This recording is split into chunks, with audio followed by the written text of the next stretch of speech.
Cette semaine, j'ai lu le dernier roman du maître Murakami, La Cité au mur incertain. Lorsqu'on fait la connaissance du narrateur, c'est un lycéen solitaire de 17 ans. Il est éperdument amoureux d'une jeune fille d'1 an sa cadette, avec laquelle il entretient une relation platonique mais intense, faite de discussions parfois étranges. Elle lui parle d'une cité mystérieuse dans laquelle se trouverait son vrai moi. Peu de temps après, elle disparaît sans laisser d'explication. Rongé par son absence, il n'aura de cesse d'essayer de la retrouver.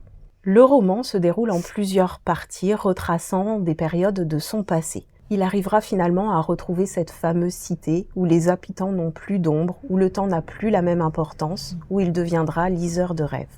Dans ce roman, on retrouve la patte de Monsieur Murakami avec des marqueurs familiers.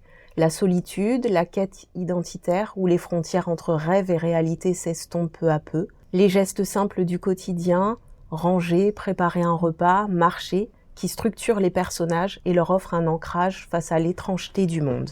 J'ai retrouvé sa poésie, sa délicatesse et sa douce mélancolie. J'ai aimé la sérénité qui s'en dégageait et la bulle dans laquelle j'entrais à chaque ouverture du livre. Je dois avouer qu'il ne s'agit pas de mon roman préféré de cet auteur, mais je suis très heureuse de l'avoir retrouvé. Et moi, je vous présente Vie et mort de Vernon Sullivan par Dimitri Kanchelov aux éditions Finitude. Dans ce roman, l'auteur mêle fiction et réalité et nous raconte une période de la vie de Boris Vian.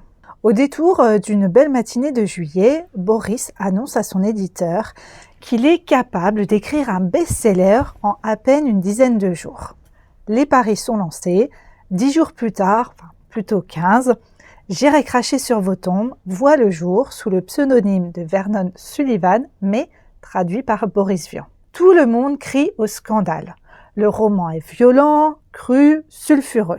Boris est même accusé par la presse à sensation d'être l'inspirateur d'un fait divers macabre. Dimitri Kanchelov nous propose ici une biographie romancée que j'ai particulièrement appréciée.